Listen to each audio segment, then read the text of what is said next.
Felly, yn bleser mawr gynnig gyflwyno yn siaradwr cyntaf, Parchedig Dyfrig Lloyd. Mae Dyfrig yn ffrind iawn, ffrind mawr i ni'n ym Mamrhad a Sant ac yn gefnogol iawn i'r gwaith yn ei wneud efo dysgu ymgeiswyr i siarad Cymraeg. Felly, da ni'n ddiolchgar iawn iddo fo am ddod yma i draddodi seminar y ddau Joshua Hughes, y tad a'r mab a benodwyd yn esgobion annisgwyl. Ac o'n i'n deud wrth Dyfrig cyn i ni gychwyn, dwi'n gobeithio gan ni'n gyd tips rhag ofn y fydd rhain ni yn cael ein penodi'n esgobion annisgwyl. Dyma fydd y ffordd o osgoi hynny. Felly, jyst un neu ddau o frawddegau ynglyn â Dyfrig. Mae Dyfrig yn frodor o Lan Saint, Sir Gaerfyrddin. Ar ôl derbyn ei radd yn astudiaethau Beiblaidd o Goleg y Brenin, Llundain, aeth ymlaen i hyfforddi ar gyfer y weinidogaeth yng Ngholeg Ripon Cudston tu allan i'r Iddychen. Cafodd ei urddon ddiacon yn 2004 ac yn offeiriad yn 2005 yn Eglwys Gadeiriol Tu Ddewi. Ar ôl ei gyradiaeth yn Llandysul, aeth i fod yn vicar tîm y mewnwoliaeth rheithorol Bro Teiddi Sarn Helen, gyda chyfrifoldeb am 5 eglwys wledig gan gynnwys Llanddewi Brefi a Llangeitho. Yn 2011, symudodd i Esgobaeth Llandaf i fod yn vicar Eglwys Dewi Sant Caerdydd a swyddog iaith yr Esgobaeth, ac wedyn fe'i benodwyd yn swyddog ecumenaidd yr Esgobaeth yn ogystal. Yn 2021, fe penodwyd yn Ddeon Bro, Caerdydd, ac yn Ganon y Gadeirlan yn 2022. Mae'n ymddiddori'n hanes Cristnogol Cymru a'r ffordd y gall ein hunaniaeth Gymreig gyfoethogi gwaith a chynhadaeth yr eglwys heddiw. Diolch yn fawr, Dyfrig. Diolch yn fawr iawn am y gwahoddiad i ddod i drafod y ddau Joshua Hughes. Yn rhifin mis Ionawr 1870, o gylchgrawn cyfaill eglwysig, cylchgrawn ar gyfer eglwyswyr Cymraeg eu iaith, Eglwys Loegr yng Nghymru, fe ysgrifennodd y golygydd yn ei gyfarchiad dechrau'r flwyddyn a think buddigoliaethus yn ei fynegiant. Yr ydym wedi cael Cymro, wir Gymro yn esgob. Mae hyn yn werth ei gofnodi o ble gyd hwn yw y cyntaf a gawsom am 100 o flynyddoedd. Mae llawer yn meddwl bod hyn yn dechrau cyfnod newydd a gwell ar yr eglwys yng Nghymru.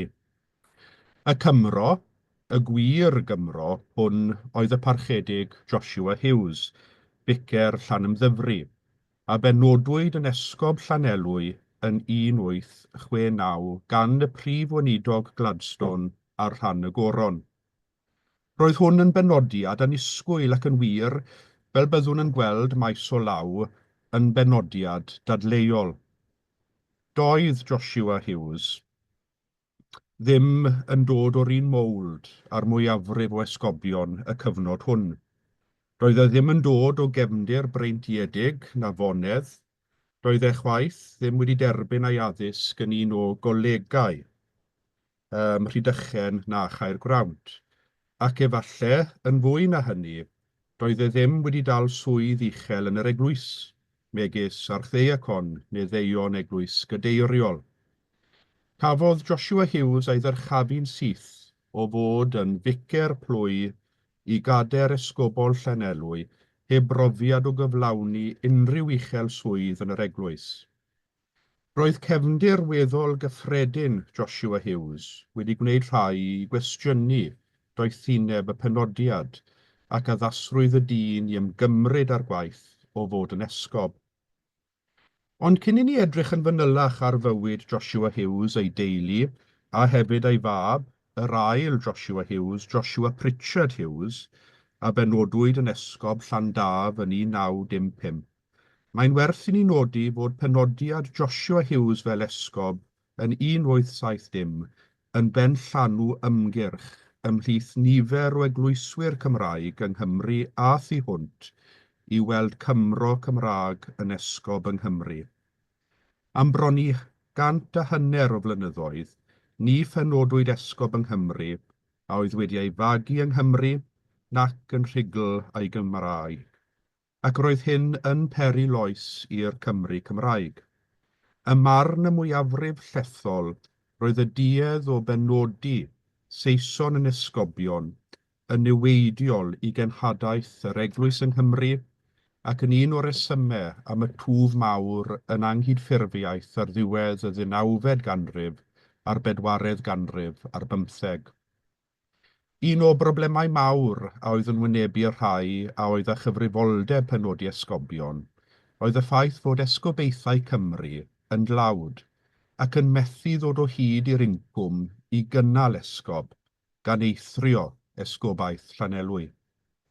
Felly yr oedd y mwyafrif o esgobion a oedd yn cael eu penodi yng Nghymru cyn 1830 yn dueddol o ddal nifer o swyddi eraill, segur swyddi yn yr eglwys, ac yr oedd esgobaeth yng Nghymru yn un swydd arall i ychwanegu at ei hincwm. Roedd rhai o'r esgobion hyn byth yn trafferthu ymweld â'i hesgobeithau yng Nghymru, heb sôn am fyw ynddynt. Roedd eithriadau wrth gwrs, megis esgob Burgess, Tyddewi. Ond daeth newid i sefyllfa esgobeithau Cymru yn 1830 pan sefydlodd y Senedd gomisiwn arbennig i edrych ar incwm addas ar gyfer esgobion. Ffrwyth llafur y comisiwn oedd nifer o argymhellion a oedd yn sicrhau bod incwm addas ar gyfer esgob heb fod yn ddibynnol ar gyfoeth yr esgobaeth. Roedd y newid hyn wedi gweld esgobion o egni a dawn yn cael eu penodi yng Nghymru.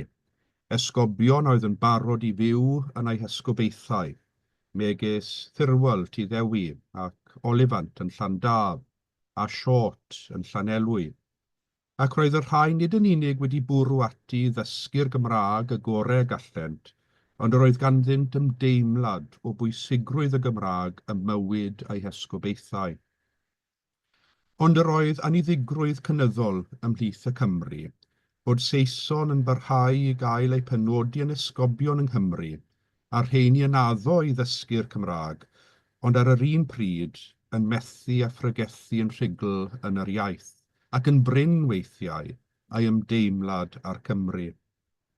Dechreuodd yr ymgyrch i gael Cymro'n esgob o ddifrif yn 40edd ganrif ar 15, pan ddechreuodd offeiriaid fel Evan Evans, Ieuan Glan Geirionydd a Lewis Jones, rheithor Almondbury, yn swydd Efrog, rhoi eu pwysau tu ôl yr ymgyrch o gael y Cymro yn esgob yng Nghymru. Tra oedd nifer y Cymru yn weddol gefnogol i weld esgob Cymraeg yn cael ei benodi, yr oedd eraill ychydig yn fwy ofalus, gan rhybyddio bod angen mwy na'r iaith Gymraeg i fod yn esgob effeithlon, fel y mynegwyd gan olygydd cyfaill eglwysig mewn un gyfrol. Dylid cofio, mae nid pob Cymro a wna esgob da, angen rhaid cael cymwysterau eraill mewn esgob. Gwell yw ci byw na llew marw, felly gwell Sais da na Chymro di dda. Ta waith am y sylwadau pigog hyn, aeth yr ymgyrch yn ei flaen gyda deiseb yn mynd o flaen y Senedd yn 1852 yn galw. The Welsh Church, under the government of English bishops, has long ago ceased to be an instrument for good to the great body of Welsh people. We pray that no individual unacquainted with the language of the Welsh people be henceforth provided to a bishopric in Wales. Ynghyd â'r ymgyrchu, bu raid aros hefyd. Gyda ffeder esgobaeth yn unig yng Nghymru, roedd yn rhaid aros i esgob farw cyn penodi esgob arall wrth reswm. Gyda marwolaeth yr esgob Christopher Berthel, esgob Bangor, yn 1859, Sais oedd hwn a symudodd o esgobaeth Caerwysg i Fangor, fe benodwyd James Campbell yn esgob yn ei le.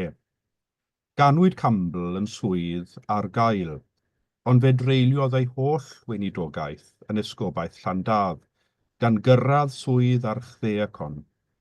Nawr, un o dactegau yr ymgyrch dros benodi Cymro'n esgob yn ystod y cyfnod hwn, oedd tacteg doedd ddim yn mynd yn lawr yn rhy dda gyda'r awdurdodau, sef canfaso ar gyfer penodi ar gyfnod penodi esgob newydd. Canfaso oedd yn cymryd ffurf llythyru at y prif weinidog gan awgrymu enwau o bobl addas ar gyfer ymgymryd â swydd esgob. Doedd canfaso yn y fath fodd dros unigolion ddim yn cael ei ystyried fel ffordd urddasol o benodi esgob, ac roedd yn blino'r prif weinidog yn fawr, yn enwedig Lord Palmerston. Nad oedd Campbell yn Cymro Gymraeg, o leiaf oedd ganddo brofiad o dreulio ei holl weinidogaeth yng Nghymru, ac yr oedd hwn yn cael ei weld fel cam ymlaen ymhlith nifer. Gyda Gladstone yn dod yn brif weinidog yn 1868, fe gafwyd yr achos am benodi esgob o Gymro yng Nghymru, ffrind newydd. Roedd Gladstone yn eglwyswr pybyr a chanddo gydymdeimlad dros yr iaith Gymraeg, a doedd dim angen llawer o berswad arno i gytuno yr oedd angen esgob Cymraeg i wasanaethu pobl Cymru. A'i farn oedd, "It is clear to me that the Welsh language would continue to flourish, and Welsh dioceses had to reflect this fact." Yn hyn o beth, yr oedd y Frenhines Victoria yn cytun ag ef. Diolch i'r drefn, doedd dim rhaid iddo aros yn hir cyn iddo gael fwrw ati i benodi esgob yng Nghymru. Yn 1860, daeth deddf i rym yn caniatáu bod esgobion yn gallu ymddeol, ac fe benderfynodd esgob Llanelwy y gwir barchedig Thomas Short ar gyrraedd ei benblwydd yn 80 mlwydd oed, manteisio ar y ddeddf ac ymddeol. Ond roedd hyn yn dod â'i broblemau ei hun. Yn ôl y ddeddf ymddeol, roedd yr esgob ymddeoledig yn cael nid yn unig byw am weddill ei oes yn hir esgob, ond roedd hefyd yn cael 2,000 o bunnoedd y flwyddyn yn bensiwn, ac felly yn amddifadu incwm a'i olynydd. Ta waith am hynny, bwriodd Gladstone ati a'i frwdfrydedd egniol i ddod o hyd i Gymro i lenwi'r swydd. Ymgynghorodd ag esgob Thirwel Tyddewi a dechreuodd y canfaso a'r llythyru yn cynnig enwau iddo. Nid Joshua Hughes oedd dewis cyntaf Gladstone i lenwi cadair Llanelwy. Roedd Gladstone wedi dewis o ffeiriad arall Cymro o esgobaeth Tyddewi. Ond pan ddaeth enw ei ddewis cyntaf i gliw rhai, dechreuodd rhai anfon llythyrau yn rhybuddio Gladstone rhag ei benodi, ac felly y bu.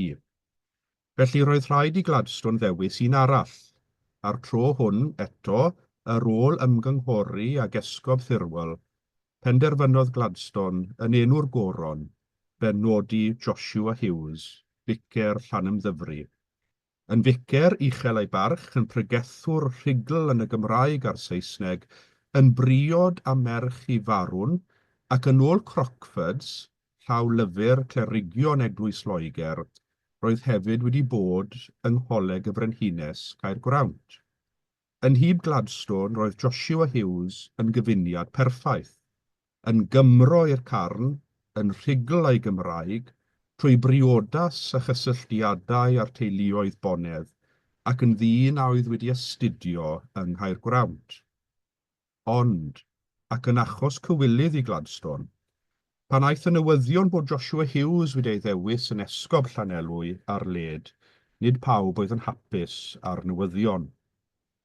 Y gwir yw roedd Joshua Hughes yn syrthio rhwng ddwy stôl. Rhy gwerinol i'r bonheddwyr a'r tirfeddianwyr yr esgobaeth, a doedd e ddim yn ddigon mawreddog i'r gwerin. Oherwydd hyn, roedd ambell un wedi mynd ati yn gyflym iawn i ysbysu Gladstone nad oedd Joshua Hughes erioed wedi bod yn agos i un o golegau Caergrawnt fel myfyriwr.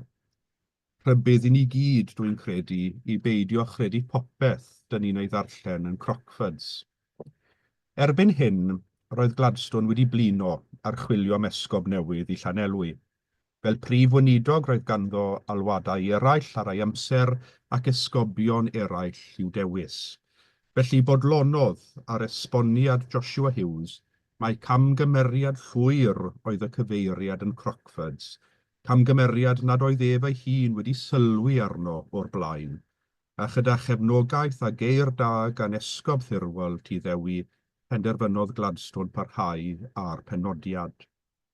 Felly, pan ymddeolodd esgob Short yn Ionawr 1870, roedd Joshua Hughes yno yn barod i gymryd ei le yn esgob Llanelwy. I'r rhai a fi'n ymgyrchu'n ddiflino am weld esgob o Gymro yn yr eglwys yng Nghymru, roedd yn ddywyrnod o lawenydd mawr. Ymddangosodd neges yng nghylchgrawn cyfaill eglwysig ar ôl y gwasanaeth sefydlu a gorseddu yn Ebrill 1870. Yr ydym o'r diwedd wedi cael esgob Cymraeg. Mae Mr Hughes yn Gymro trwyadl mewn gwaed ac iaith, ac yn bregethwr hiawdl a nerthol yn hen iaith a'n gwlad. Drychefn dywedwyd amdano. Mae dyrchafiad Cymro i'r uchel swydd o arolygu esgobaeth Cymreig ar ôl hir ddiystyr o'n cenedl wedi rhoddi boddlonrwydd mawr i'r wlad, ac mae'r dywisiad o ŵr priodol o dymer arddfwyn, galluoedd cryf a bichedd ddifeus wedi cael allan pob gwrthwynebiad i'w ddyrchafiad. Ni ddylem ddiystyru y gamp a'r ymdrech arweiniodd i Joshua Hughes gael ei ddyrchafu'n esgob yng Nghymru. Ganed Joshua Hughes yn 1807, mab i Caleb a Margaret Hughes, ym Melyn Llwyn Gwair, Nanhyfer, Sir Benfro. Roedd ei dad yn felinwr ac roedd ganddo ddau frawd. Aeth y tri brawd ymlaen i gynnig ei hunain i'r weinidogaeth. Chwedl ei fam oedd ei bod hi wedi codi tri mab yn offeiriaid ac y byddai un ohonynt yn esgob. Aeth un brawd, John Hughes, ymlaen i fod yn vicar Tregaron, a bu farw yr union flwyddyn a ddaeth Joshua Hughes yn esgob, a'r brawd arall, y parchedig Jacob Hughes, yn vicar Llanrhian Penfro. Fel teulu yr oeddent yn dod o'r adain efengylaidd yr eglwys sefydledig. Derbyniodd Joshua Hughes ei addysg yn ysgol Rhamadegol Aberteifi, cyn mynd yn ei flaen i ysgol Ystrad Meirig ac yna ymlaen i goleg Dewi Sant, Llambed. Yn Llambed disgleiriodd fel myfyriwr yn ennill nifer o gwobrau am draethodau yn y Lladin a'r Gymraeg. Urddwyd yn ddeacon yn 1830 ac yn y flwyddyn ganlynol yn offeiriad, gan wasanaethu ei geradiaeth yn Llanbadarn Fawr cyn ei benodi yn vicar Abergwili, Eglwys Plwy, esgob Tyddewi, ac yna'n vicar Llanymddyfri yn 1845, lle bu'n vicar ffyddlon Diwyd a Gweithgar am 35 o flynyddoedd, cyn ei benodi'n esgob Llanelwy. Roedd yn cael ei adnabod fel pregethwr rymus ac effeithlon iawn, nid yn gymaint oherwydd unrhyw ddawn rethregol, ond oherwydd ei ddifrifoldeb, ei angerdd, a phregethu yn ddiofn yr hyn a gredau. Priododd Margaret Mackenny, merch Sir Thomas Mackenny, barwnig, a bydd yn 7 o blant, 5 merch a 2 fachgen. Aeth un mab i fyd academia a gwneud enw iddo ei hun fel athro daeareg ym Mhrifysgol Caergrawnt, Thomas Mackenny Hughes. Ac aeth yr ail fab ymlaen i'r weinidogaeth, Joshua Pritchard Hughes, a ganed yn Llanymddyfri, a'r Pritchard yn ei enw wedi rhoi iddo ar ôl yr hen vicar Pritchard. Cymysg oedd derbyniad Joshua Hughes fel esgob Llanelwy, eto fe wnaeth enw iddo ei hun fel gweinyddwr da a bigau ffyddlon, ac fe wyddom oddi wrth siarsh a rhoddodd i glerigion ei esgobaeth yn 1877 beth oedd ei blaenoriaethau fel esgob. Roedd addysg ac ysgolion eglwysig yn bwysig iddo, roedd yr iaith Gymraeg a gweinidogaeth trwy gyfrwng y Gymraeg yn uchel ar ei agenda. Meddai wrth ei glerigion. It is an unquestionable fact that the English language is rapidly spreading throughout the Principality, but a knowledge of English by no means implies its substitution for Welsh. It is a matter of pressing importance for us to consider what provision can be made to teach the children and adults of our bilingual parishes to read the Bible and prayer book in both languages. Yn ei siarch fe ddangosodd ei anhoffter i'r seremonïau ucheleglwysig a oedd yn dechrau ymddangos yn ei esgobaeth yn ystod y cyfnod hwn, a phwysleisiodd y pwysigrwydd o bregethu a'r pwyslais efengylaidd ei neges. Clybyddiodd ei glerigion. Important, however, as is the character of the minister, not less so is the subject matter of his discourse. He is an ambassador for Christ. He has his message to deliver. He cannot execute his trust if he does not fully set forth the absolute necessity of Christ's intervention. His utterance on his head must have no indistinctness. The fall of man, his guilt and corruption, must be plainly stated. Thousands within reach of the gospel message dream away their precious hours because the voice from the pulpit cries peace when God says there is no peace. Mae'n mynd yn ei flaen mewn manylder a zel yn ei siarch I sôn am farwolaeth Iesu fel yr iawn sy'n wir yn dod â chyfiawnhad a thangnefedd I galon pechadur, a gwaith yr ysbryd glân fel y morthwyl sy'n torri trwy galedwch calon. Yn 1888, arwyliau yn yr Alban, ar ôl 19 mlynedd fel esgob Llanelwy, tarwyd Joshua a'n hwylder a'i barlysodd, ac o fewn 6 mis bu farw yn 87 mlwydd oed, ac fe'i gladdwyd ar y cyntaf ar 20 o Ionawr 1889 yn Eglwys Gadeiriol Llanelwy. Dywedwyd amdano mewn teyrnged, nid oes eisiau dywed bod y gwir barchedig Joshua Hughes yn gymro trwyadl a thrwm galon. Yr oedd yn un o bregethwyr poblogaidd ei ddydd, bu o ffeiriad diwyd a difrifol ac yn esgob llafurus a ffyddlon. Ond beth am ei fab Joshua Hughes? Fe'i ganwyd yn Llanymddyfri ar y 13 o Chwefror 1847. Derbyniodd ei addysg yn gyntaf yng Ngholeg Llanymddyfri o dan ofal y Warden, y parchedig E.O. Phillips, Cymro Cymraeg a ddyrchafwyd maes o law yn ddeuon Tyddewi. O goleg Llanymddyfri aeth i'r ysgol yn ymwythig, ac yno ymlaen I goleg beiliol Rhydychen ac yna'r weinidogaeth. Erbyn I Joshua Richard ddod I oedran cael ei urddo'n ddeacon, roedd ei dad newydd ei benodi'n esgob Llanelwy. Byddai wedi bod yn weddol hawdd iddo gael curadiaeth bach cyffyrddus yn esgobaeth ei dad. Ond penderfynodd Joshua Pritchard fynd dod I esgobaeth Llandaf, ac fe'i benodwyd yn hirad ym mhlwyf Castell Neb, plwydd a oedd ar ei thwf, gyda'r chwildro diwydiannol yn ei anterth. Un o'r pethau oedd yn nodweddiadol o Joshua Pritchard oedd ei egni diflino. Taflodd ei hun I fywyd y plwy, gan rhoi pwyslais ar sefydlu ysgolion Sul, dosbarthiadau nos ar gyfer oedolion, fe lwyddodd I sefydlu llyfyrgell ac agor Working Men's Club, a hynny I gyd o fewn 6 mlynedd. Penodwyd wedyn yn Vicar Pen-y-bont yr Ogwr yn 1877 plwydd mawr yn ddaearyddol, a welodd twf yn y boblogaeth yn ystod y cyfnod hwn. Yn yr un modd, taflodd ei holl egni i'r gwaith o adeiladu eglwysi genhadol ym Mhont y Cymer a Thondi, a chymerodd y penderfyniad o gynyddu nifer y curadiad yn ei blwydd, a hynny ar ei draul ei hun, mwyn darparu mwy o wasanaethau a gofal bugeiliol. Yn 1884, penodwyd yn Vicar Llantrisant, lle bu'n Vicar am 1 mlynedd ar 20. Roedd y plwyf hwn yn ddaearyddol yn enfawr, ac roedd darpariaeth yr eglwys yn annigonol i'r twf yn y poblogaeth. Roedd bod yn Vicar Llantrisant yn debyg iawn o fod yn esgob ar esgobaeth fach.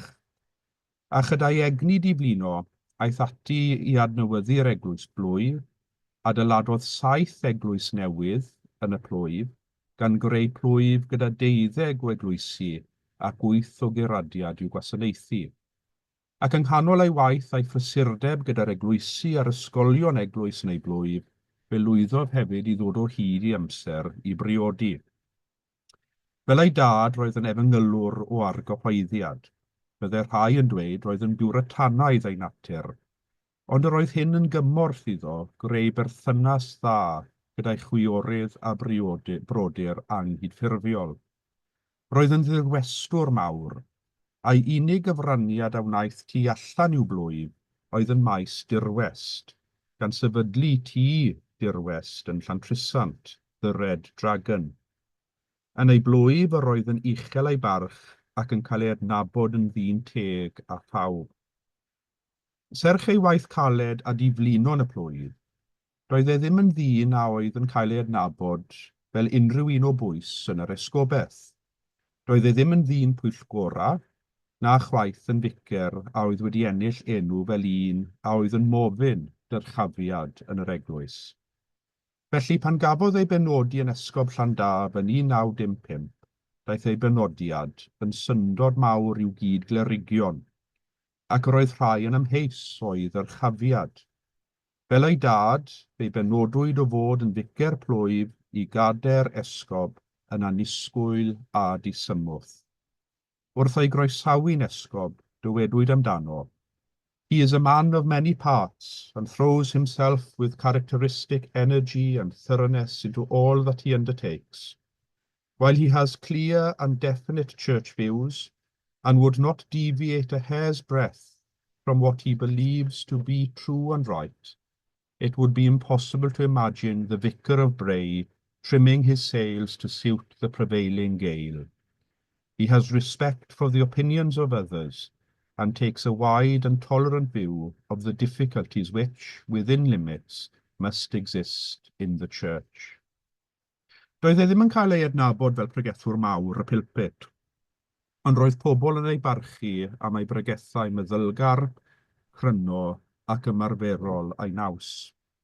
Yn ei bregeth ar achlysur ei sefydlu a'i orseddu'n esgob Llandaf, dywysodd fel ei destun yr adnod o lythyr cyntaf Paul at y Corinthiaid. Ni all neb osod sylfaen arall yn lle'r un sydd wedi ei gosod, ac Iesu Grist yw honno. Ar ddiwedd y gwasanaeth hwnnw canwyd yr emyn Cymraeg, "O am nerth I dreulio nyddiau", un o emynau Williams Pantacelyn. Bu'n esgob am 6 mlynedd ar hugain, a lliwiodd yr esgobaeth trwy gyfnod y rhyfel byd cyntaf a'r dadcysylltu, a chyda'r dadcysylltiad, fe welodd hyner ei esgobaeth yn cael ei gymryd oddi wrtho I greu esgobaeth mynwy. Ar y 6 ar hugain o Chwefror yn 1931, ymddeolodd yn 84 mlwydd oed. Bu farw yn 1938 a chladdwyd ef yn Sussex. Anwylodd ei hun i'w esgobaeth erbyn y diwedd. Ar ôl cyfnod cyhyd fel esgob, efallai peth mwyaf trist amdano, cymaint a'i barch a'i waith fel esgob a bugail ffyddlon, oedd darllen un sylw a ddywedodd. Ni wnaeth gyfraniad tu allan i'w esgobaeth ei hun. Ond efallai, fel ficer ei blwyf, felly hefyd fel esgob ei esgobaeth. Ei brif concern fel bugail oedd y praidd neilltuol hwnnw a osodwyd gan Dduw i'w ofal. Diolch am wrando. Diolch yn fawr Dyfrig am yr anerchiad arbennig yna.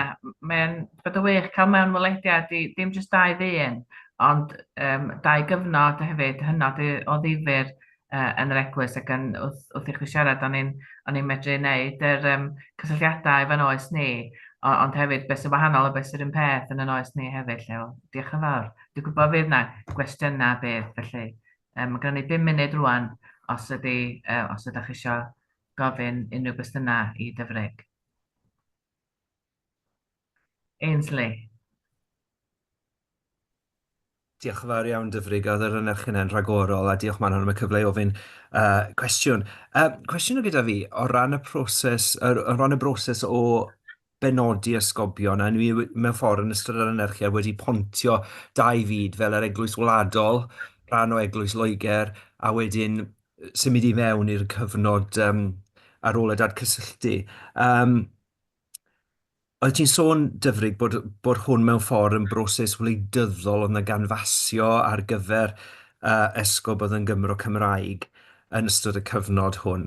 Ond un peth sy'n taro fi pan ni'n penodi esgobion nawr yn yr Eglwys yn Cymru gyda'r broses colegethol yw bod y cwbl yn dechrau gyda Gwasanaeth y Cymyn a'r nod penodol ydy gweddio am arweiniad yr ysbryd glân, fel mae nid rhyw fath o broses wleidyddol yw hwn, a pobl yn cyfasio ar gyfer eu hoff ymgeisydd, ond rhywbeth sy'n agor yr eglwys ni'n gobeithio i arweiniad yr ysbryd glân. Ochr yn ochr ar gofynion gwleidyddol, wy'n deall hynny, dwi'n mor naif i feddwl bod dim angen gwneud hynny, ond ochr â hynny, oedd na bobl yn teimlo bod hwn yn rhyw fath o fuddugoliaeth ysbrydol fel petai.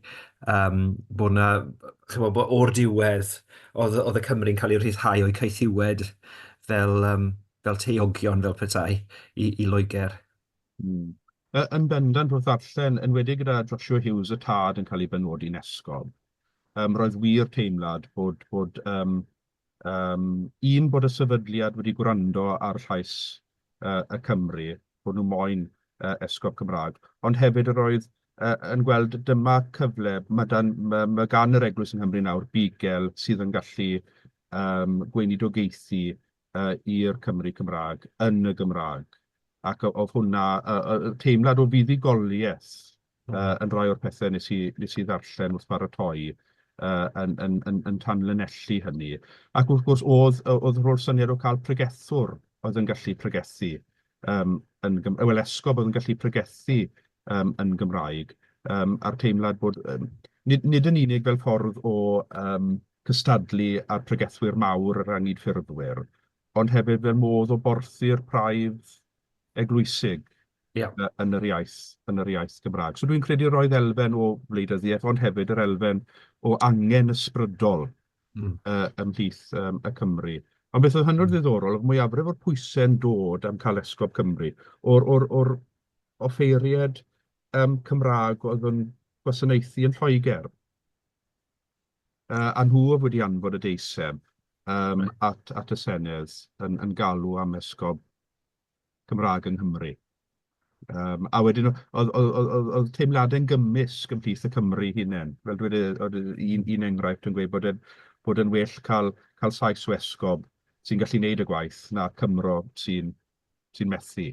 A wedyn dwi'n meddwl am Nicander oedd yn dweud bob tro bod well gan fo esgob Saesneg oherwydd oedd yn sicrhau bod y Cymru ddim yn cecri ymhlith i gilydd i cael yr uchel swydd ac y pethau felly.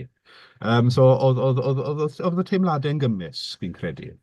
Ie, ond mae hwnna'n help mawr, diolch yn fawr iawn. A mwni, gyda'r ddau yma'n efengylwyr, oedd cael esgob oedd yn medru pregethu yn Gymraeg yn bwysig iawn yn wahanol i'r rai fydd e'n pwysleisio defodau a sacramentau.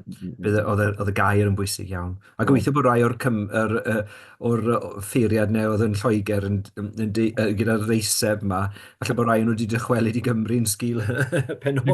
Digon bosib. Gobeithio. Diolch yn fawr, Dyfrig.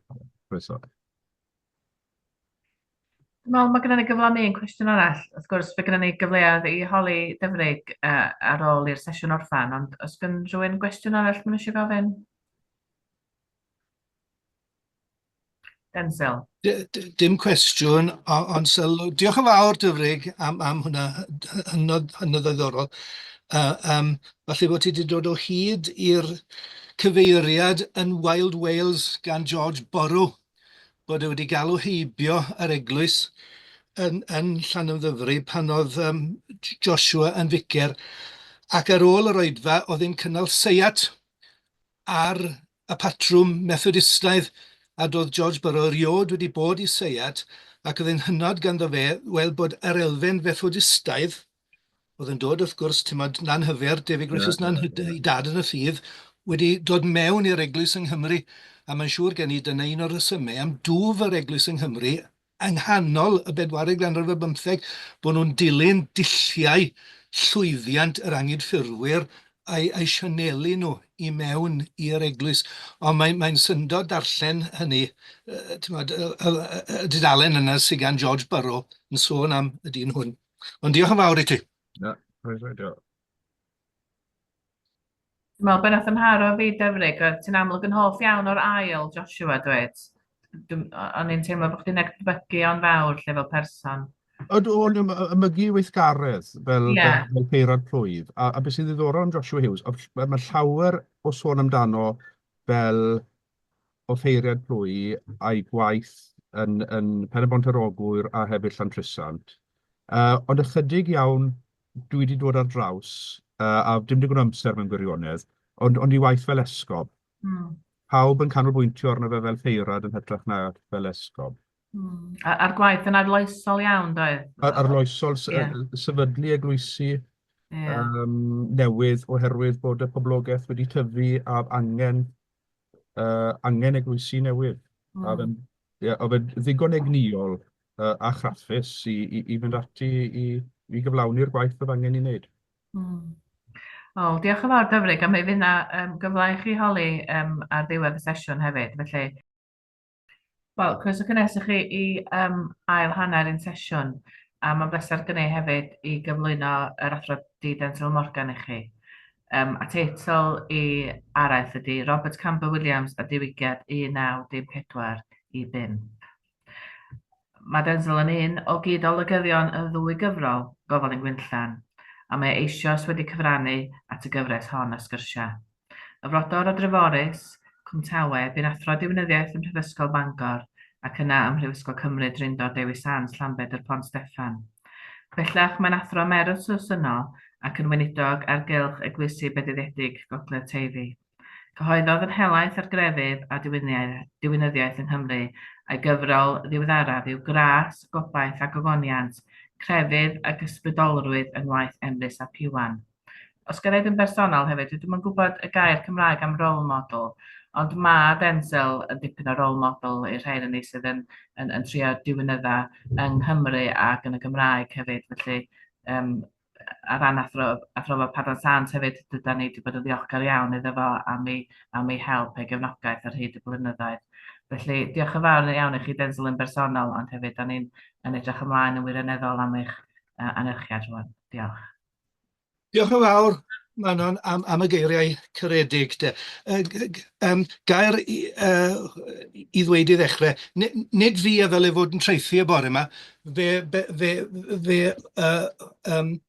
fe ddewiswyd Dr Hugh Tegid Roberts i dreithi ar y pwnc hwn, ac oedd e wedi ymrwymo i wneud, ond oherwydd gweiledd yn y teulu, i fam a'i dad, ac yn ni'n hanfon a'n cofion at y parchedig Tegid Roberts a'i wraig hefyd, doedd Hugh ddim yn medru rhoi'r amser i ymrwymo wrth hyn.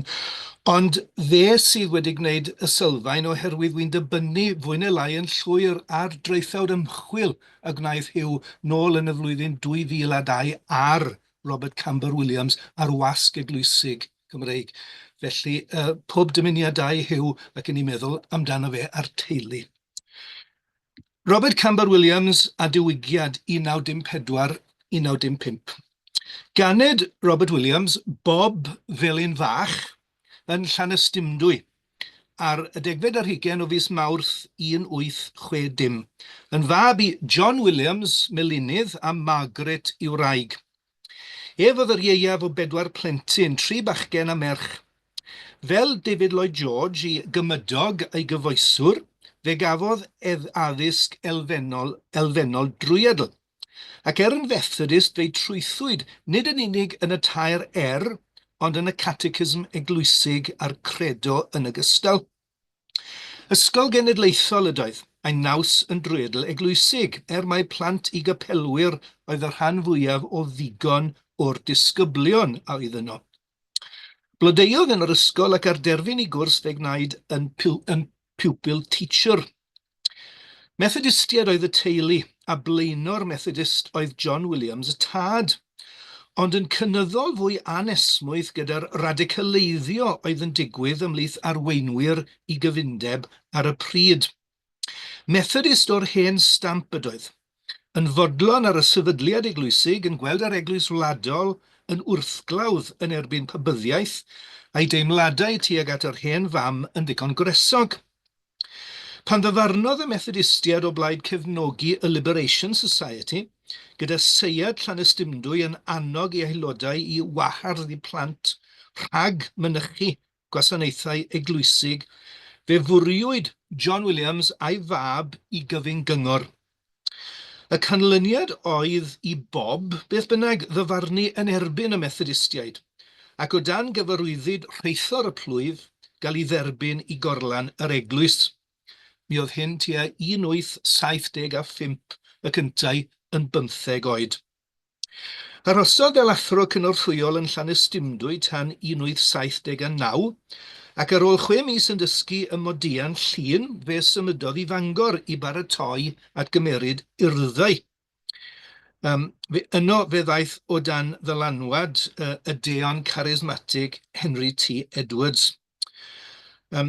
Un o'r is-ganoniaid oedd wedi i baratoi at yr arholiad mynediad i Brifysgol Rhydychen, ac fe fedricoleiddiodd o goleg Cibl yn y flwyddyn 1881.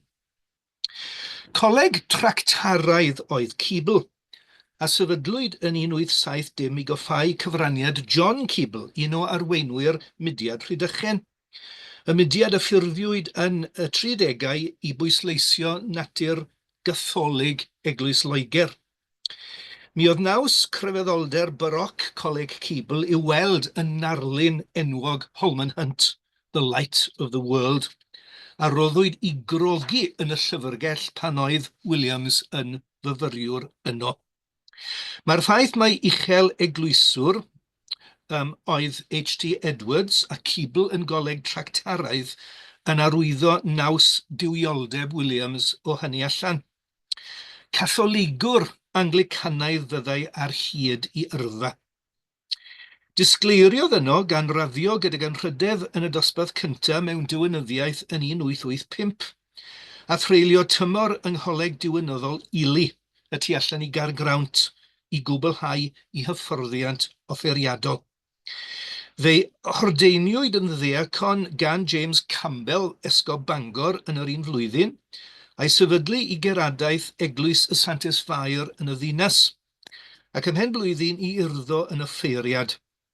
Fe symudodd i blwyf Llandudno yn Gurad yn 1886, ac yno y cyfarfu â Catherine, merch gwestyr George, yn y dref iachus lan y môr honno, a phriodi.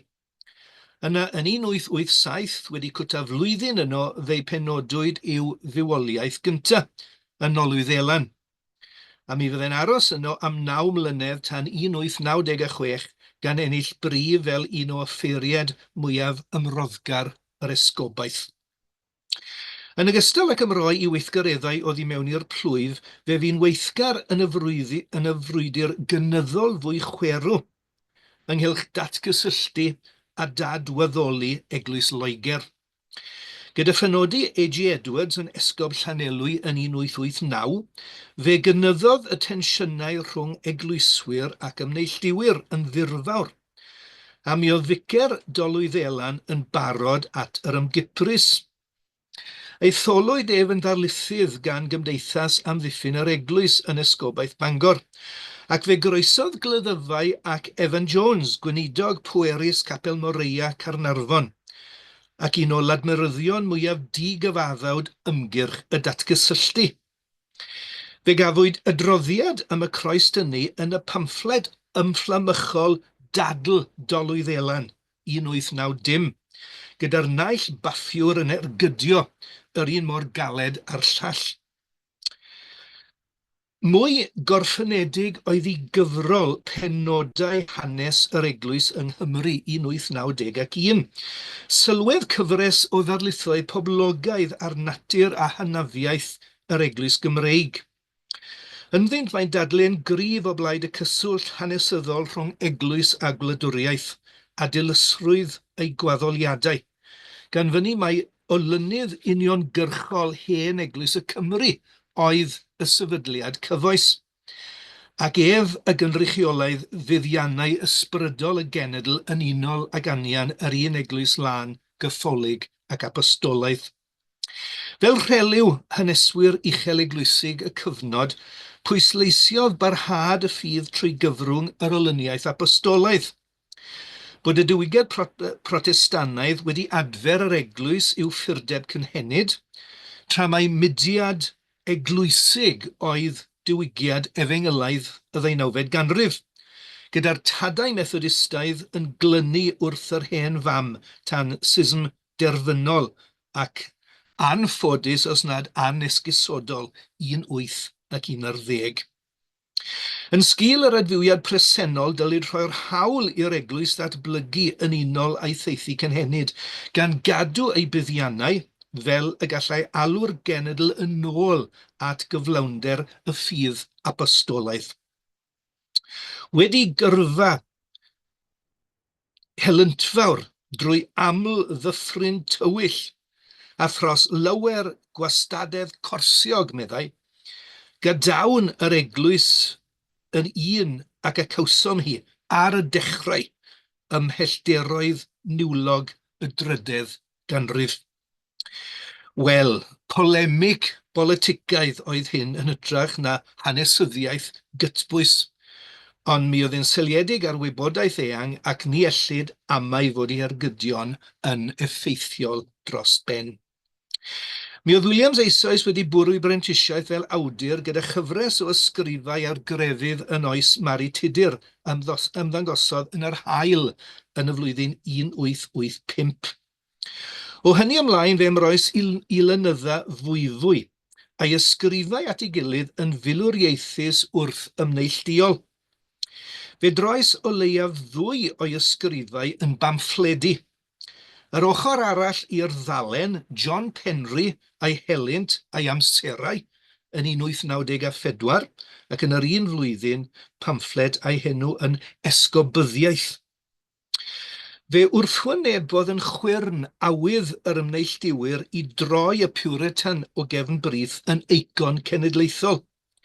Rebel penboeth oedd John Penry, a dreuliodd ei yrfa tu allan i Gymru gan ddibrisio ymdrech eglwyswyr teyrngar fel William Morgan ac Edmund Pris i oleio'r genedl a llewyrch y gair. Apelogia o blaid y weinidogaeth dryfflig oedd esgobyddiaeth, a ddynodd fod y drefn hwnnw yn tarddu o'r oes apostolaidd ac felly yn awdurdodol.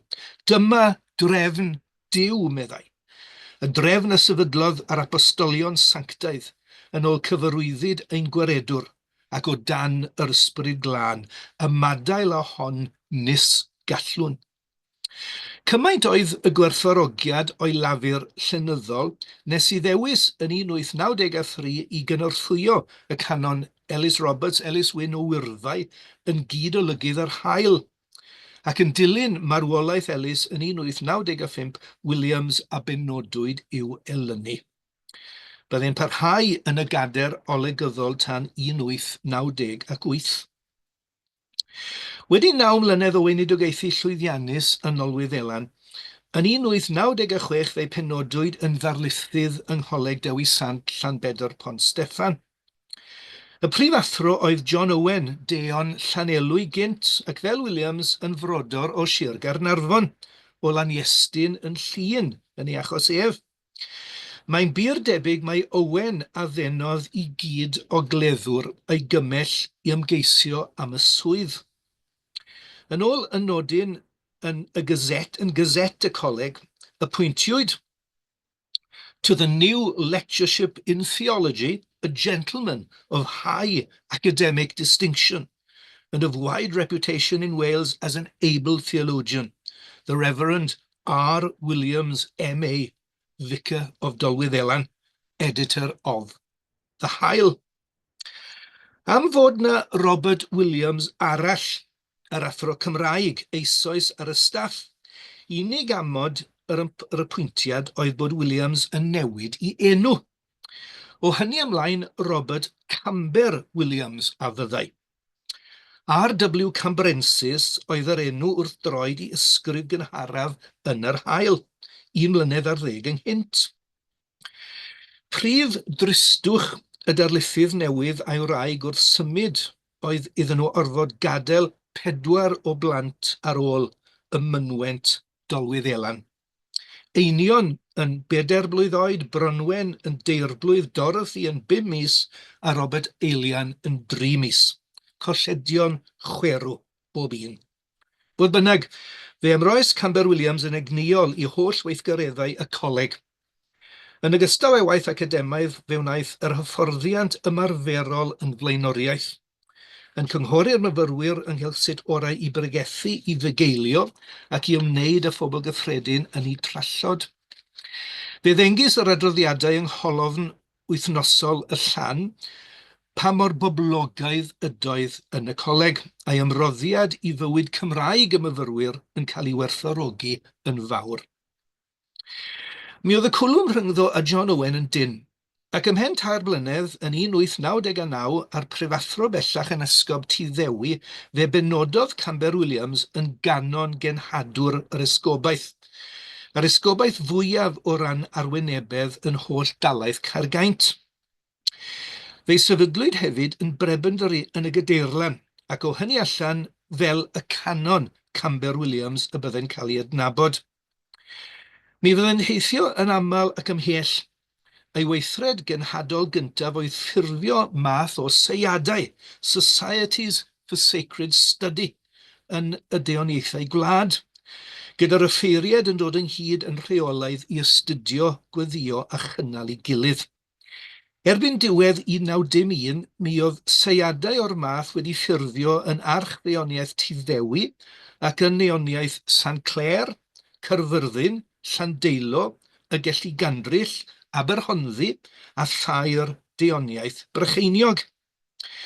Ar ben hynny fe gafwyd yr hyn a alwyd yn ddyddiau tywel, gyda'r clerigwyr yn cael ei galw ynghyd I fan canolog ac yn dilyn y fyreolweddu a'r cymyn bendigaid yn nerchiad, gan mwyaf ganddo ef ei hun, a ryw wedd o'r bywyd defosiynol, gydag esboniadaeth feiblaidd I ddilyn.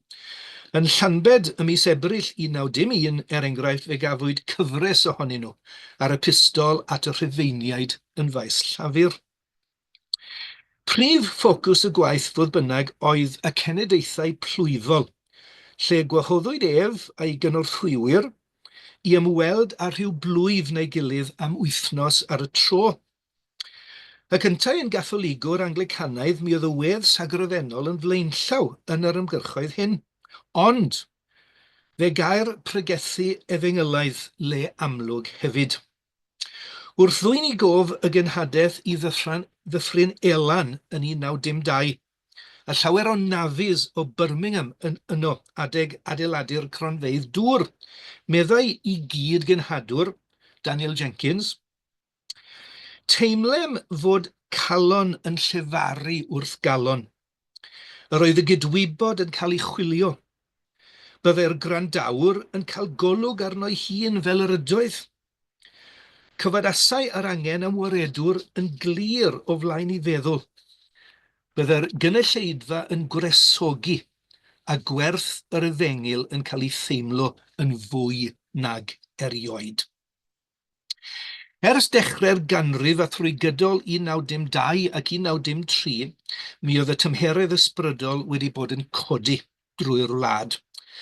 A phan gyhoeddwyd testament olaf Llawdden, y Deon Hywel, ym mis Ionawr 1913, dalia'r sylw, pe gwybyddwyd mai hon yw fy nghenedwri olaf i'm cyd-wladwyr ar hyd a lled Cymru cyn fy ngwisio i'r farn, a goleuni tragwyddoldeb eisoes yn torri droswydd dyma hi, sef mai prif angen fy ngwlad am cenedlanwyl ar hyn o bryd yw adfywiad ysbrydol trwy dywalliad neilltuol o'r ysbryd glân.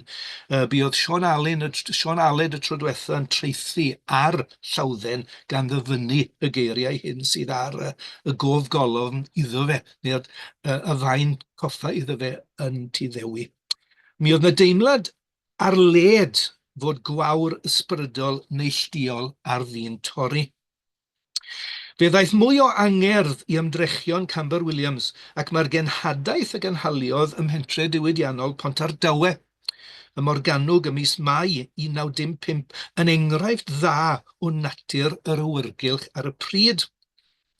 Wedi cyrraedd ar ddechrau'r wythnos, fe ganhaliwyd cymyn bendigaid bob bore am 8, pregeth am hanner awr wedi 10, cwrdd plant am hanner awr wedi 5, ac anerchiad cenhadol am 7, gan gyrraedd uchafbwynt erbyn y Sul, gyda chymyn eto am 8, pregeth a chymyn bendigaid am 11, cwrdd plant am 2, cwrdd dynion am 3, yr anerchiad cenhadol olaf am hanner awr wedi 6, ac oedfa clo am hanner awr wedi 8, fel, a dwi'n dyfynnu yn awr, fel diolchgarwch i Dduw am y bendithion y gwelodd pen yr eglwys yn dda i dywallt arnom yn ystod dyddiau'r genhadaeth.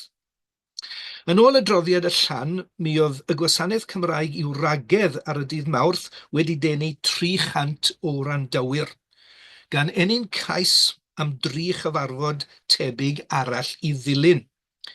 Erbyn hynny mi oedd y welon y Diwygiad yn chwythu yn gryf, ac fel y nodwyd yn yr adroddiad am y genhadaeth i bentref Gwaun Cae Gwirwen, mi oedd Camber wedi ei chynnal 3 mis ynghynt yr oedd dagrau yn llifo dros ryddiau llawer o'r gwrandawyr.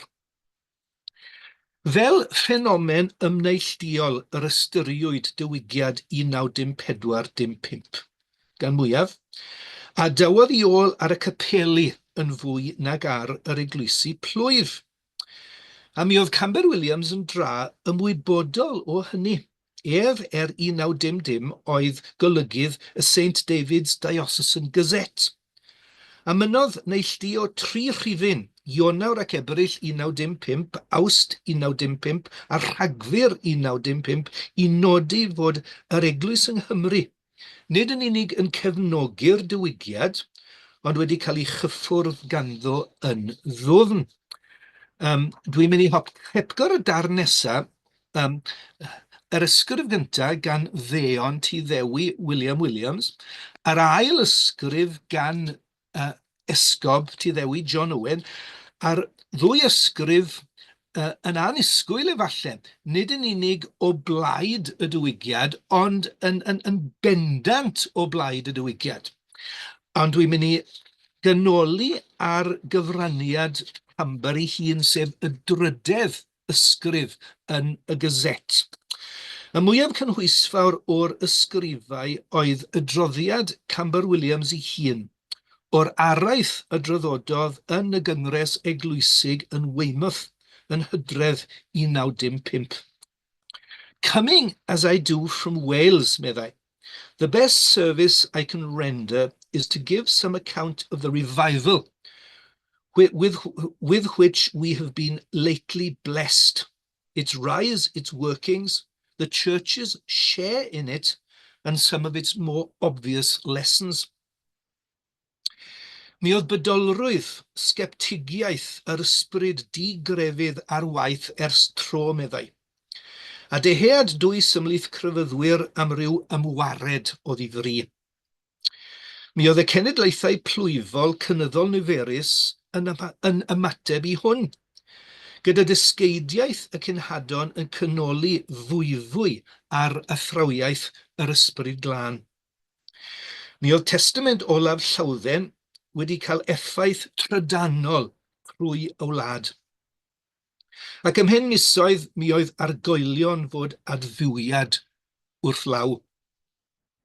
The revival, meddai, was the reply to the inarticulate but deeply realized sense of spiritual need in the midst of religious decadence.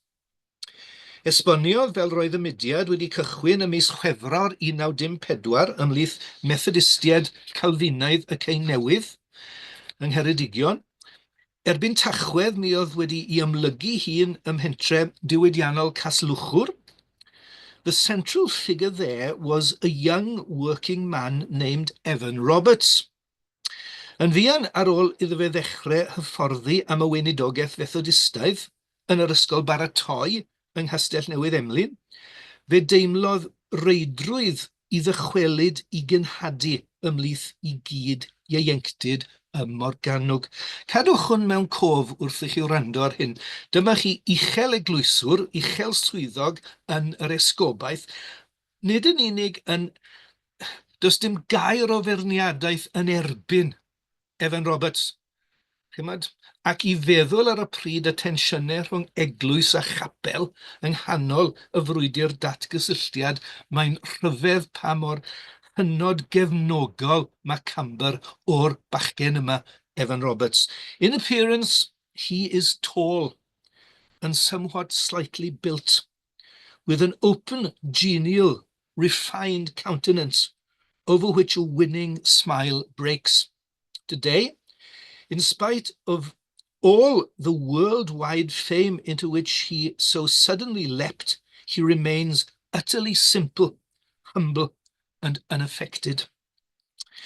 Adroddodd wedyn am y genhadaeth trwy gymoedd y de i ddechrau, ac yna i Lerpwl ar gogledd, am ei gynorthwywyr ifanc yn ferched ac yn fechgyn, am y torfeidd a'r cynnwrf, ac am ymheuon ymhlith crefyddwyr profiadol a hun ynghylch gweddister a gor-emosiwn a diffyg trefn.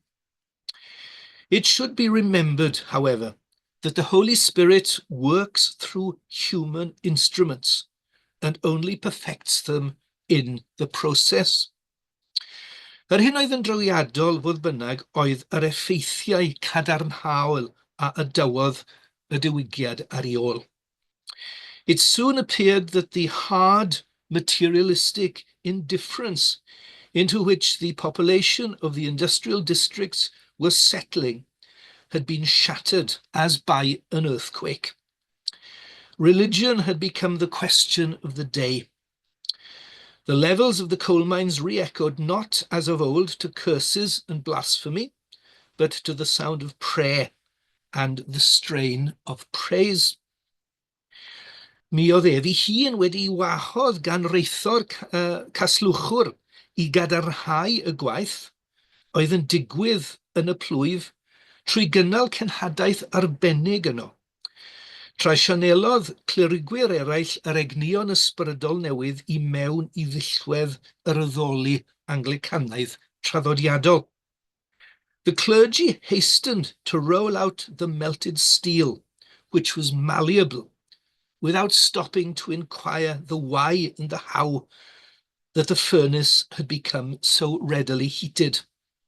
There was not, as far as I know, one parish in the district reached by the revival where special services were not provided. Fe aeth ymlaen I ddarlunio natur y gwasanaethau hyn, ymgynnull mewn ysgoldy neu yn neuadd ar eglwys, cymell y bobl I rannu I profiadau yn agored, ledio emynau a'i canu, gweddio o'r frest, cyfarwydd annisgwyl gan uchel eglwyswr, a fawr brysiau liturgi y llyfr gweddi, ac yna holi y 5 cwestiwn hwn. A ydwyf wedi rhoi fy hun yn llwyr i'r arglwydd? A ydwyf yn darllen fy Meibl yn feunyddiol? A ydwyf yn cynnal gweddiau teuluol? A ydwyf yn gweddio dros eraill?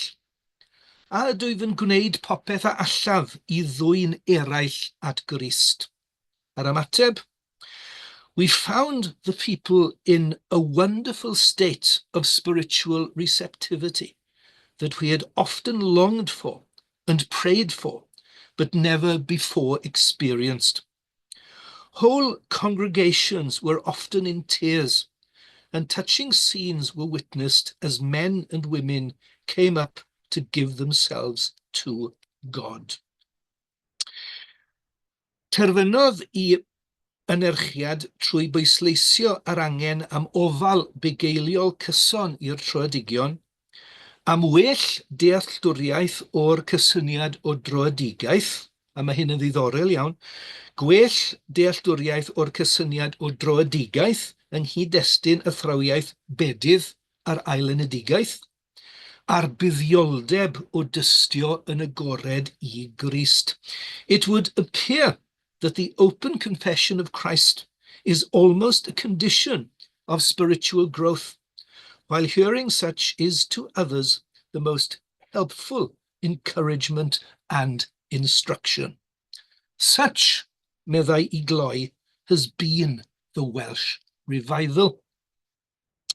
Nawr te, nid Camber-Williams oedd yr unig eglwyswr blaenllaw I gyfrannu at gynnwrf Diwygiad 1954-15, ac nid ardaloedd diwydiannol esgobaeth Tyddewi oedd yr unig fannau I gael eu cyffwrdd ganddo. Gellid amlhau esiamplau o'r beder esgobaeth. Yn y trefi ac yng nghefn gwlad, tra bod Joshua Hughes, esgob Llandaf, Watkin Herbert Williams, esgob Bangor, yn ogystal â John Owen yn Nhyddewi wedi annog I pobl I fanteisio ar yr adfywiad hyd yr eithaf. Mae tystiolaeth y gweithgarwch Camber-Williams fodd bynnag yn dangos fel y cyffyrddodd yr egnion diwygiadol yn iachusol a bywyd yr hen fam yn union fel yr effeithiodd daioni ar ymneilltuwyr y wlad. Yn 1916, roes y gorau I fod yn ganon cenhadwr a'i benodi yn ficer Llanbedr Pont Steffan. Mi oedd e'n falch o wneud hynny, oedd e wedi bod ar staff coleg Llambed ynghynt. Un peth dwi ddim wedi crybwyll yn y papur hwn, a mae ar gael yn treithawd Huw, yw I gyfraniad at lenyddiaeth yr eglwys, a fe oedd y tu ôl I sefydlu cwmni y wasg eglwysig Gymreig.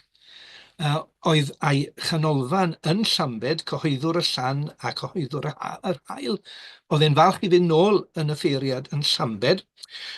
Ond wrth gwrs, fe ddaeth egnion y diwygiad fwy neu lai I ben ddiwedd 1915, dechrau 1916, a gweitha'r modd yng nghanol y bwrlwm ysbrydol yma, fe gafodd ei dynnu nôl i'r tensiynau cynyddol ynglyn â datgysylltu.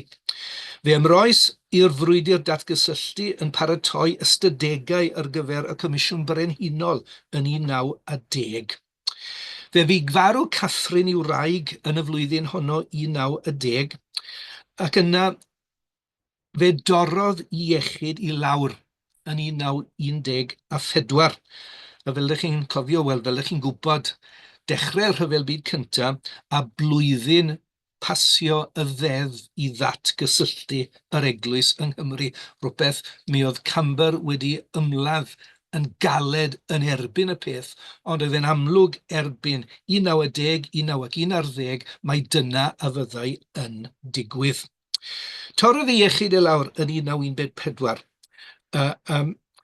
Fe ymddeolodd, oedd e'n gorfod ymddeol trwy afiechyd yn 1916 a dychwelodd I Landudno.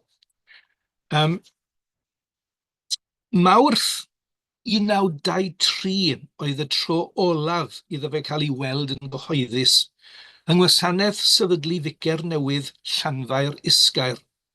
Ac yn ôl rhai oedd yno, a dwi'n dyfynnu nawr, yr oedd yn rec o ran corff a meddwl, ac yn wrthrych tosturi a chi'n ymdeimlad I holl gyfeillion.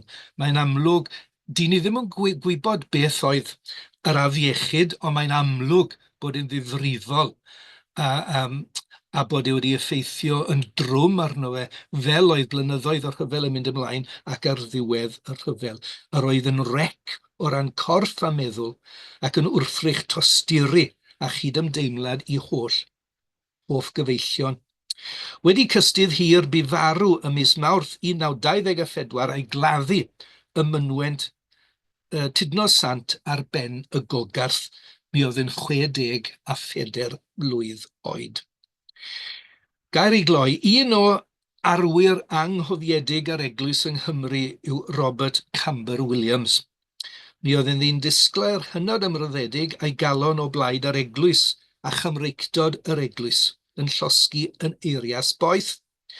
Bu'n gwasanaethu yn y gogledd ac yn y de yn esgobaeth Bangor a Tyddewi, ac fel golygydd yr hael, fel eminence gris y llan am gymaint o flynyddoedd, a sefydlydd a phrif gynhaliwr gwmni y wasg eglwysig Cymreig, mi oedd ei gyfraniad at lenyddiaeth yr eglwys yn aruthrol. Fel cynifer o'i gyfoeswyr clerigol, ni chafodd gyfianydd. Does dim cofnod amdano fe yn y biwgraffiadur, a phan y bu farw doedd ganddo fe fawr o deulu a dim plant i alaru ar ei ôl. Bu ei gystydd olaf yn greulon. Os ymladdodd yn ddewr dros fuddiannau tymhorol yr eglwys, i buddiannau ysbrydol oedd bwysicaf ganddo o lawer. Da felly yw cael cofio amdano fe yng nghyd-destun Diwygiad crefyddol rhyfeddol 1914 ac 1915. Diolch yn fawr. Diolch galon Densil am...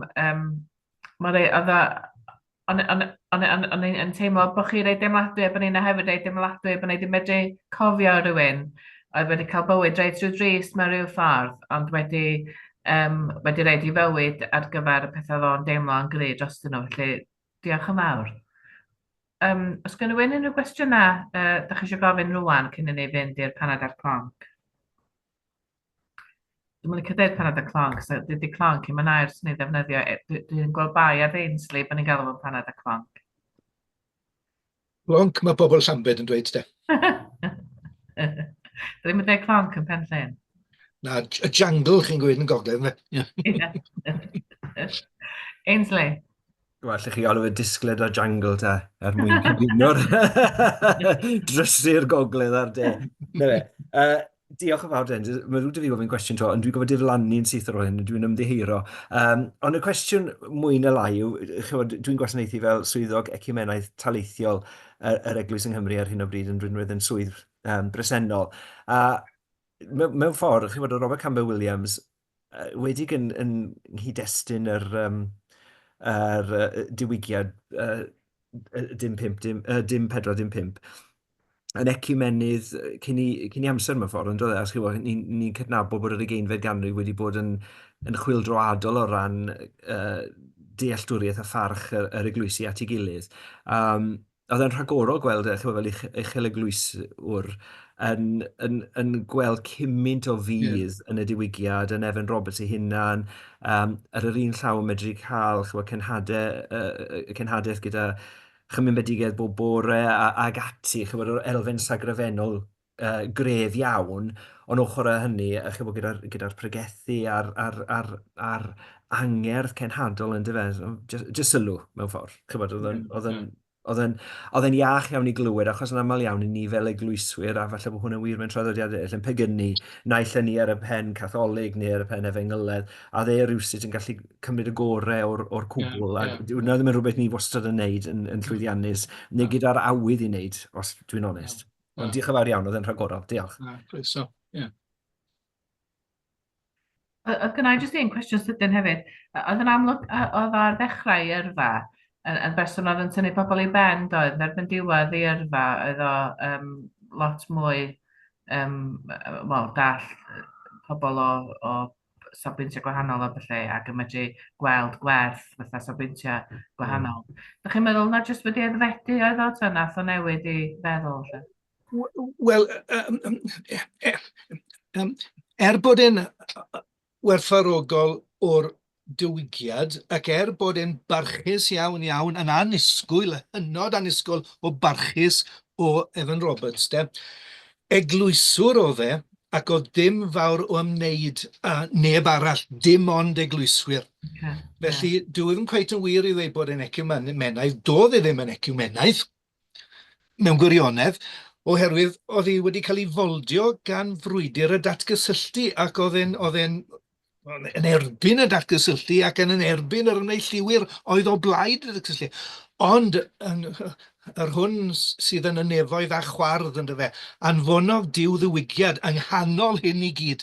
A trwy drigaredd oedd rhaid yn nhw rhoi y wleidyddiaeth o'r naill ochr, anghofio amdan hynny. Ond y sywaith, unwaith bod y Diwygiad wedi dechrau gwaelodi a dod yn arfer, gweithio'r modd gafodd ei dynnu nôl at y wleidyddiaeth unwaith yn rhagor. Ac oedd y blynyddoedd ar ôl 1996-7 yn ymwneud eto a brwydr y datgysylltu oedd hi. Ond mae'n amlwg bod ei iechyd wedi... Dyn nhw'n gwybod beth ddigwyddodd, beth oedd y clwyf, ynddo fe?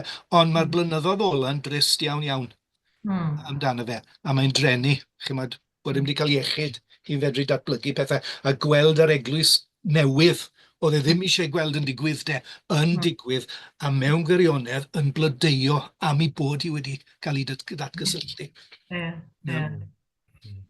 Diolch yn fawr. Dwi'n meddwl bod rhaid i ni orffan y ffurfiol rwan, ond dwi jyst eisiau diolch o galon i Densil ac i Dyfrig hefyd am fora ofnadwy o ddifyr, a hefyd dysgu am 3 person. Wel, do'n i roed wedi clywed amdanyn nhw o blaen.